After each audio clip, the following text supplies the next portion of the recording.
Let me show you what I mean when I say they look a little droopy. Y'all, it's a spider web on my face. I hope y'all can see me. Tomatoes all over here. But we don't want super dry either because I don't feel like it.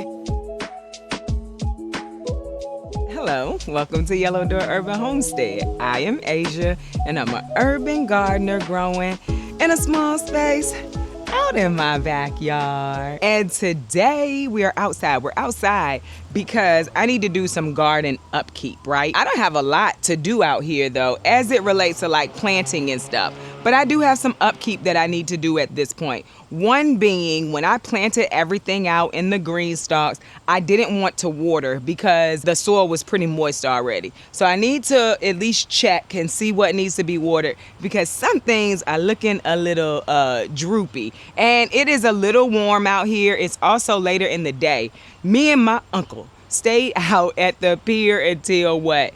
I don't know, 2-something last night, got home at 3-something, and then 2 days before that, we had stayed out there, got home at 4-something. So I slept in this morning, so the sun is out. I will tell y'all that the sun is out. But anyway, we need to check on some things. If we need to water, we need to go ahead and water. Let me show you what I mean when I say they look a little droopy. And now, like I said, it's also middle of the day, so we're absolutely gonna be putting our finger down into the soil, which that actually seems pretty moist. So we're just gonna go through and check some of them. Like this one right here looks droopy. So we're just gonna go through, check some of them, see if we need to water. A lot of them do look moist already. It's also a little windy every now and then. That's why I have my little wind block on this today. But like over here with the leeks, I didn't add a lot of water when I planted them, and I think this issue is definitely watering. So like you can see here, pretty sure that's dry. Yeah, I put my finger in it. That's dry. So we definitely need to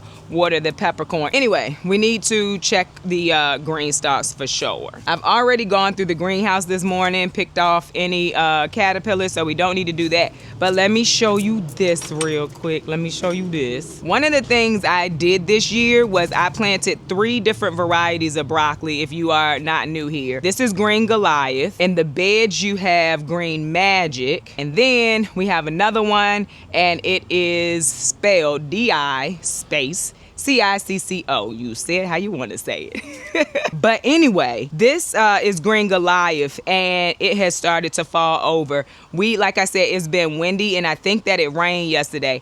I wouldn't know because I wasn't here. So we need to stake that up. But what I was going to say is I decided to grow those 3 varieties because I want to see which variety does the best. Whichever variety does the best, where I don't have to worry about staking, so we now know it's probably not going to be the Green Goliath, and whichever ones produce nice heads, less work, but produce nice heads, that's the broccoli that I'm going to go with for future years. So that's one of the things we need to do is get that broccoli staked up in the bags. And the Green Goliath seems to be the only ones doing that, and that would be the one that I put in the bags. How ridiculous. We also need to work on these tomato plants. I had stopped really caring, or not caring, but focusing on them because I was trying to get the fall garden in, and you can see like this stake right here is at an angle, so we need to get these put back in the bags and also tied to the stakes. Now, one thing I'm seeing here is that these stakes are working, so I may not have to do the Florida weave if I get enough stakes to hold these tomatoes up next year. So we might not be doing that. So I'm learning a lot this year because I'm focusing this year. But let me tell you something. I am not a super healthy eater. I am working on it, right? I'm working on it. And before I started gardening, a lot of the stuff, y'all, it's a spider web on my face. Before I started gardening, I did not eat kale. I did not eat collards. I didn't eat any of that. And right now, I can't wait for this stuff to come available for me to eat. And so like, I'm very happy. It's a way for me to be healthier gardening because this food does not taste the same, right? So I'm working on being a little bit healthier, which brings me to the sponsor of today's video, Ritual. And I want to thank Ritual for sponsoring this video. So we're gonna sit here in this little seating area for a minute while I tell you about Ritual. When I left my job, my main thing was I need to take care of myself mentally and I need to take care of myself physically. And so listen, I feel like the mental part, I have that down. My garden is a part of that. I have to start with the physical now. And so Ritual is a great way for me to do that. I've started using the Ritual Essentials for Women 18 plus, and I've also started using the Ritual Essential Protein 18 plus. All of Ritual's products are made traceable. And so that just means that Ritual tells you where the ingredients come from, why they're there, and how they're validated. Ritual Essential Protein 18 plus is a clean, traceable, plant-based protein that helps to form lean muscle and help with muscle recovery after exercising. It's also a plant-based formula that delivers a complete amino acid profile with 20 grams of protein. And additionally, I personally have to watch my sugar intake. Ritual Essential Protein 18 plus is the first of its kind to be sweetened with sugar cane and monk fruit. So that's a plus for me because I was happy to see that there was an option that's not sweetened with sugar. Ritual Essential Protein 18 plus is made traceable with peas derived from regenerative farming in the USA. And they also keep it simple to 10 premium ingredients. And I get a rich, smooth tasting protein shake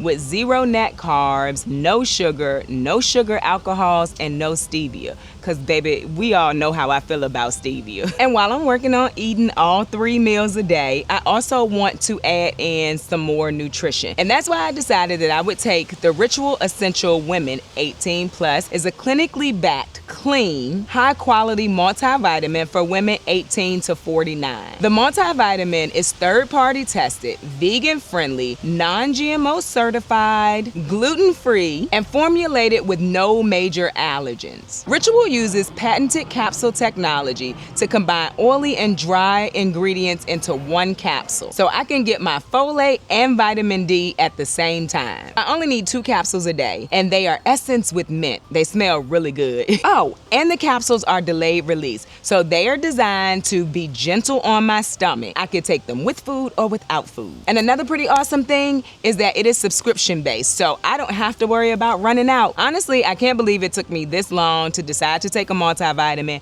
and to switch from the protein powder I was using that did have sugar in it. So if you have any nutritional additions that you are thinking about adding to your diet, check out Ritual. There's gonna be a link down in my description. If you use that link for your first order, you can get 25% off. And I wanna thank Ritual for sponsoring this portion of the video. All right, so now, I think we're gonna start first with steaking the broccoli, just because I think that we would have a better chance of that breaking first than something dying, especially from not being watered in the Greenstalks, especially because it's windy out here. So let me see what kind of steaks we have. So we have these. I'm not going to buy anything, so I'm going to grab these. I wish we had more of these, but a lot of these are in the pepper bags, so we won't be using those right now.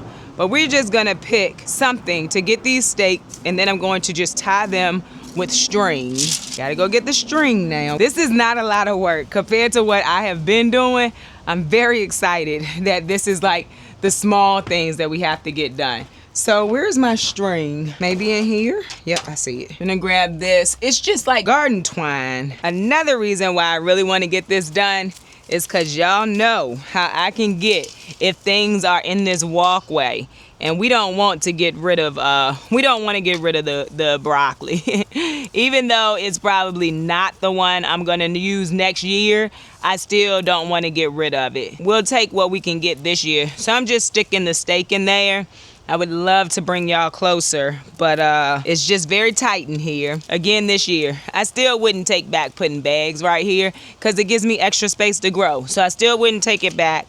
And I'm just gonna take a piece of twine and cut it and wrap it loosely around the broccoli plant and the steak. As the broccoli plant grows, it's gonna get thicker. I just don't want it to break or fall over. So just gonna take a little piece of twine, wrap it around. Also, you know, doing this while it's smaller, because I don't know how big these are gonna get. I feel like I've grown them before, but I don't remember. But these are the things I'm gonna start remembering. And chances of me growing green Goliath broccoli next year is slim. I also need to fertilize, but we're not gonna do that today. We'll get it done before this week ends, hopefully. But I don't know, child. We might be going back to the fishing pier. My uncles love fishing just as much as I do. And I don't know if I said it over here, like me and my dad clown a lot. Me and my uncles clown the same way. It's such a fun time, y'all. Anyway, so we got that one tied up. I'm also gonna turn the bag so that that broccoli will fall that way. If it were to fall again, I don't think that it will. So we're just gonna pick a stake here too, and we're gonna tie this one up. I think this is the, oh no, there's one more that's falling over too. I just wanna make sure it doesn't break, essentially, because the plants look really good. Broccoli leaves are edible. I don't eat them. I don't like the way they taste. I have tried them, but they are edible. So this would be a great variety though, honestly, if I did eat broccoli leaves, because the leaves are beautiful and they're huge. I hope the broccoli heads are nice too.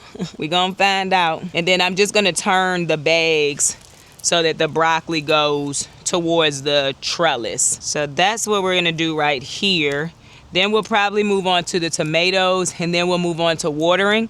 While the plants are still small in the green stalks, I just do like a mist, but also make sure that the plant gets, you know, watered sufficiently, or the soil gets moistened sufficiently so that the plant can get what it needs to perk up and start to grow. So we're gonna just twist this bag a little bit. Yep.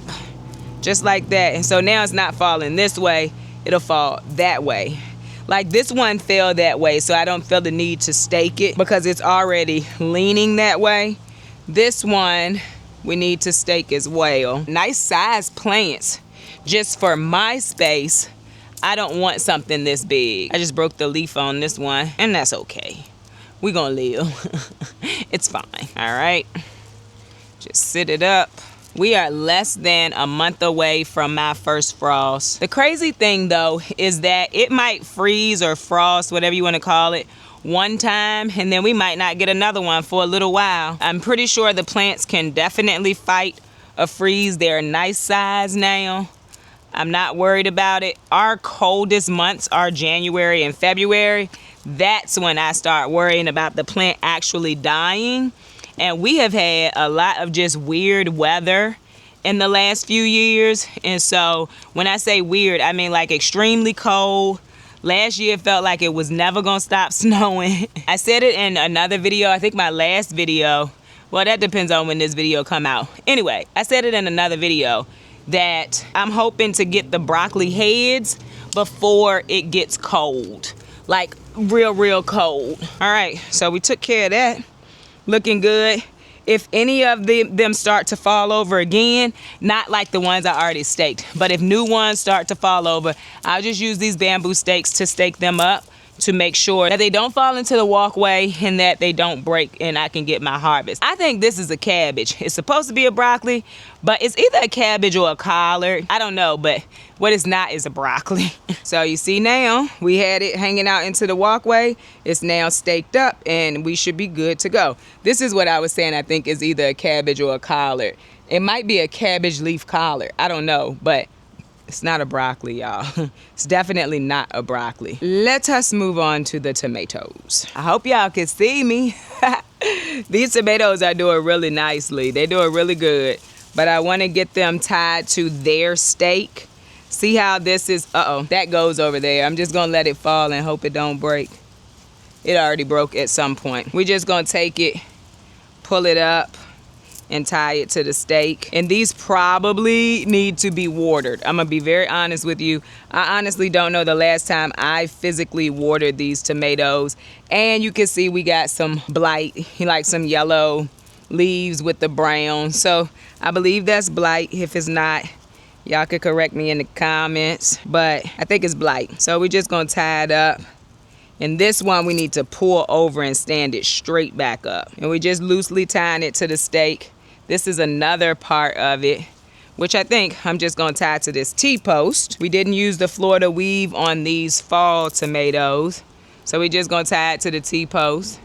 loosely so that it's not hanging over. That's done real quick. That should be fine. Now, this one, first of all, belongs over here. And I did not prune these at all.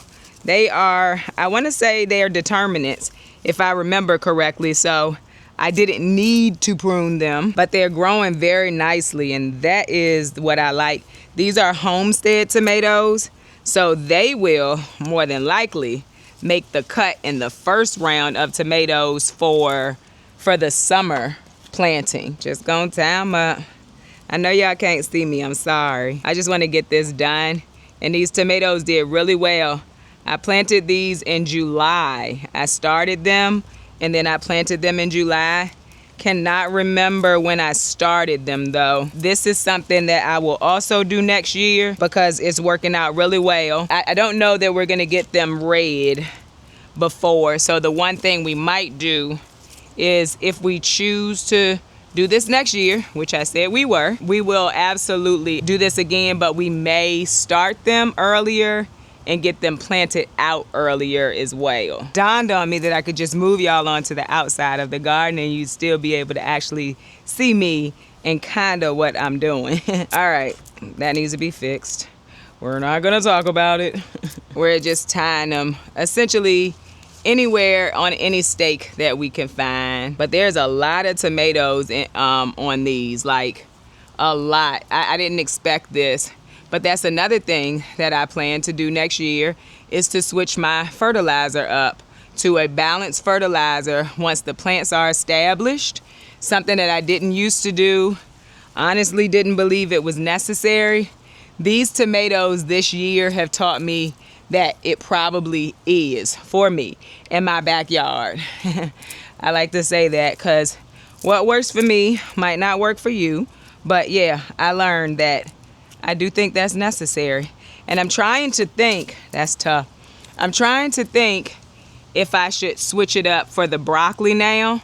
Broccoli is a heavy nitrogen feeder, but at the point that they're at now, they're about to start to put up the heads. And a broccoli head is just a broccoli flower that hasn't opened. And so I'm thinking maybe I should switch to a more balanced fertilizer now that they are ready to start heading. By the way, the tromboncino squash is growing in here with these tomatoes, y'all. That's gonna be a mess, and I'm not gonna try to unravel it.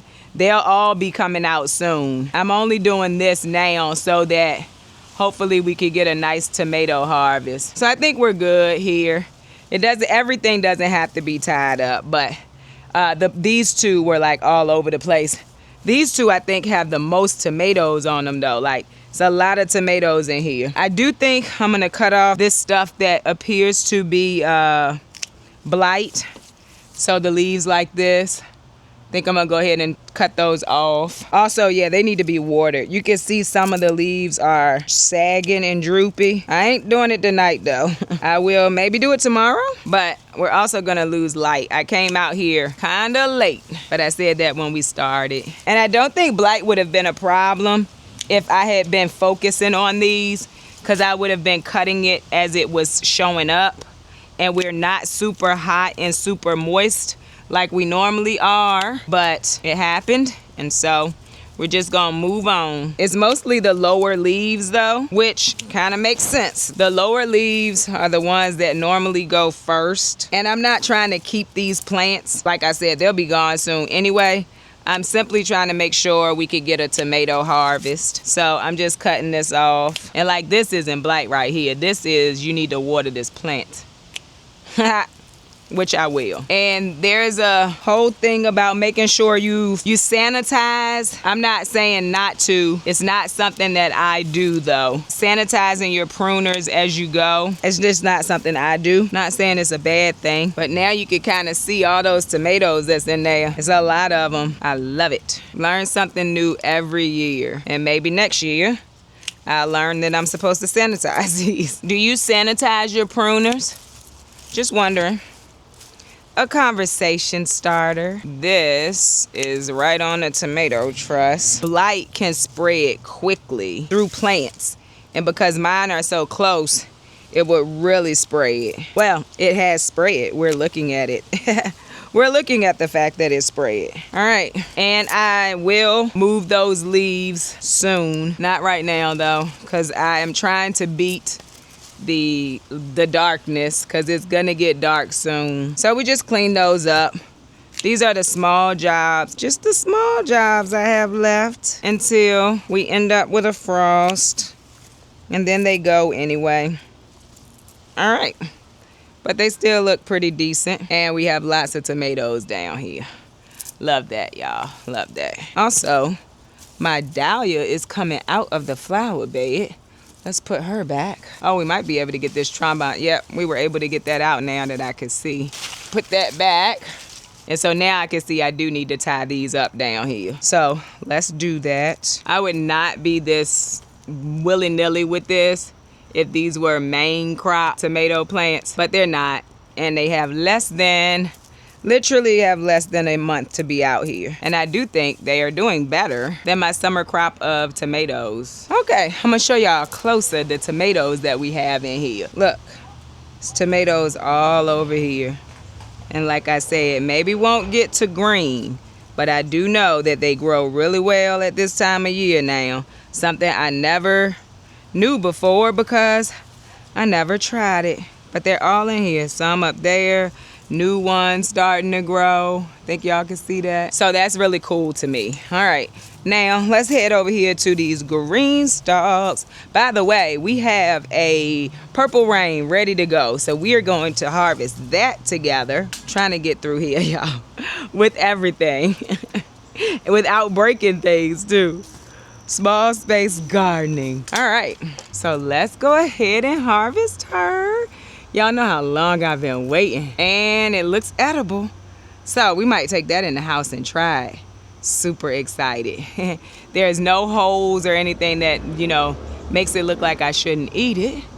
We still have one up here, still have a few down here, and then these, I don't know that we're gonna actually get to eat those. All right, so I'm just gonna put this on the mist setting, and I'm gonna mist each pocket in this peppercorn because that's where our leeks are, and I think that each pocket is dry. So I'm just misting it. And then once the leeks grow a bit, I'll start to water through the top, and I may have to water more often right now just because I don't want to drown them, but I also don't want to fry them like that one. And I can tell that it's not moist because it's very easy to turn.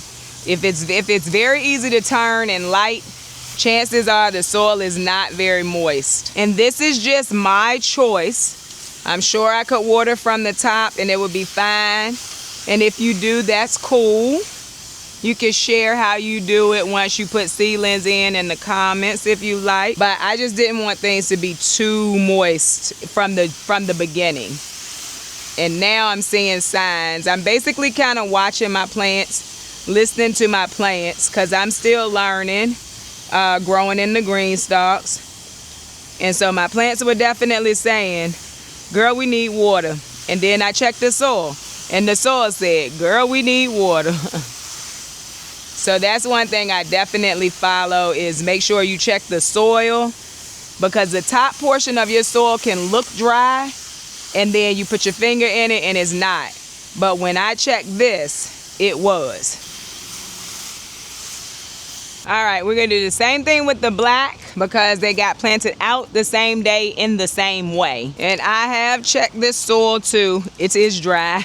And I'm doing mist because it's not helpful to just put a whole bunch of water in here at once because the soil is dry.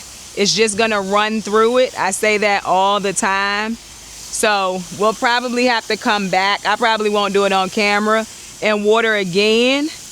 And this Greenstalk has chicken bedding in it. The peppercorn one does not. I just put blood meal, bone meal, and granulated fertilizer in that one because I did not feel like going to dig any chicken manure. So we'll see if there's any difference with the way that the soil performs. That would be interesting to see. All right, so we're gonna let those sit and then I'll come back if I need to before I go in the house tonight. The other green stalks are looking like they don't need to be watered, so let's look. So like this, that's already moist. We're not gonna put any more water in it. None of these look like they need any water, and it's heavy when I turn it. So, and the plants are sitting up. So I don't think we need to water these. We're gonna leave that as is. So now let's check this green one. That is a weed. This one does not. The plant doesn't look good, but it's quite possible it's because the plant was not taken care of in the first place. This feels pretty heavy. Now, what I will say is down here, nope, everything feels moist in here. So if anything appears to not be surviving, I don't think it's a water issue. And you got to remember, a lot of these plants were not taken care of when they were put in here. So not going to water that one either. So I'm just going to run through and check. Yeah, these all seem, remember I was telling y'all these were overly moist in the first place? These all seem fine. Look how big this Lacinato kale has gotten, y'all. All of the stuff in this blueberry looks good, but it was the first one that was planted out for fall. So they have gotten established too. So, and a lot of this stuff was looking like it was gonna die. I have hope. I have hope. I'm gonna check this onion one. Let's see. It looks dry on the top, but when I put my finger in here, it is not super dry, but we don't want super dry either. We're gonna water that one. What are your watering practices when you first plant your starts in the Greenstalk? Share that below if you don't mind. This is what I've been doing. It seems to be working right now. I just don't want to drown them. And the pink one, I can look at that and tell it does not need to be watered. Like I can literally see how moist the soil is from over here. All right, that's that. Yeah, this one is fine. So that's all we had for the green stalks too. Oh, also the potato green stalk. I'm not gonna pull them, but I want to. They look bad, y'all. But I also believe that got something to do with either all of the rain or something that I did. I don't know. I cut my finger when we went fishing, and boy, when some water get in it, that is not a good feeling. So I'm about to dry my hands, but then my rings are gonna be all in the way. So I just took them all. I want to show y'all something. Hold on one second. And then we're gonna taste this tomato, but I wanna show y'all something real quick. Guess what, y'all? We have 2 roselle flowers. Actually, we might have more. That is one right there. There's one up there. There's one right there. They're not open right now because they were open earlier today, so they're probably about to fall off. But the roselle are finally starting to flower. So I do think we're gonna get some calyxes, y'all. I would be happy if our frost was late. Oh, by the way, y'all remember that purple sprouting broccoli that we planted? It's looking real good over here in these bags. And if you remember, it looked really bad when we planted it, but it's looking real good in these bags. And I'm so happy about these carrots. If you've been here for a while, now I don't know what's going on under the soil, but if you've been here for a while, you know I really struggle with carrots. So I'm excited to see that. And I am leaving them alone, baby. I am leaving them alone. I ain't gonna lie. This one probably need to be staked, this broccoli plant. I'll see. If I need to, I'll do it off camera because we already did that together. But oh, let me show you up close how I stake these now that we in the garden without that tripod. So this is all I did. It's very loosely tied to it. So the stake is also helping to hold it up. But if it were to fall over again, it would be connected to the stake. That's all I did. Very loosely tied to it. And so I've done that before in my garden beds. So I'm pretty sure it'll work just fine in those bags. I'm just looking down in my broccoli to see if we got a small head coming yet. Not on that one, but the leaves are curled. When they start to curl, that's when you know you probably got a head coming. We got a few kohlrabi that'll be ready soon. Very excited. Look at these plants, y'all. These are kohlrabi plants. See, that one is bulbing down there. I think, not that one. This one right here is bulbing. So I'm very excited to see that. End of August, early September, sweet spot sweet spot. These plants are nice size already in October, and with our first frost in November, that's the sweet spot, I think, y'all. And I'm excited about it. Oh wow, it's a lot of peppers on that plant. Just happened to see it when I was walking out. Look at all these peppers. This was one of the yellow ones. One of the plants that had like the yellow leaves, the disease. This is a banana pepper. Looks real good. And we definitely need to harvest the shishitos. We got a good amount of them on there. Look, a whole bunch of them on there. But we're not gonna do it today because I don't feel like it. We'll probably do it tomorrow, or at some point we're gonna harvest that stuff. But that's my video for tonight, and I hope that you enjoyed it. Just the small things that I need to get done, essentially while I wait for the frost and hope for early harvest. So I hope you enjoyed this video, and if you did, don't forget to like. Oh no! Sorry, y'all. Let's taste this tomato together. It's a purple rain. I don't think it's 100% vine ripened, but we're gonna taste it anyway. And then we're gonna end the video. Let's go in the house real quick. Okay, so we've made it in the house. Now I'm gonna be honest with y'all because my gardening reasonings are starting to change. Like at first I was okay with the novelty items and things. I'm still okay with them, but I don't want them to take up space for a whole season. If you remember, this tomato has been in that Greenstalk. All of those tomato plants have been in the Greenstalk all season long. And I don't want to do that. Not for a novelty tomato, essentially is what it is. I do like purple tomatoes though. I feel like they get a good flavor to them. But I can do Cherokee purple and I can get more than what I got off of those plants. What I'm planning to do next year is try these in the greenhouse because they are I feel like they're a dwarf variety. I feel like they are. So I'm gonna try them in the greenhouse next year. But if they take a long time to produce, I'm not growing them again. But that's the inside of it. So it looks good. I'm smelling it. It smells like tomato, Asia. So let's taste it, y'all. Let's taste it. Because y'all know I've been waiting all season. It's got a good flavor. I'm not gonna lie about that. I don't like acidy tomatoes. This is not acidy, but it also has some gel in it. And I'm getting a tinge of sweetness as well. It's a good tomato. It has a good amount of the gel in it. I guess you call it gel. It's a very good tomato. And once you bite into the actual pulp, it's probably not pulp. You definitely get a nice sweetness to it, and it's not overly acidy. So definitely trying it again. But if it takes that long, I will not be growing it again. So now, I hope that you enjoyed this video. If you did, don't forget to like, share, and subscribe. Don't forget to visit me over on Instagram where I post about the things going on in my garden almost every day. Bye, y'all.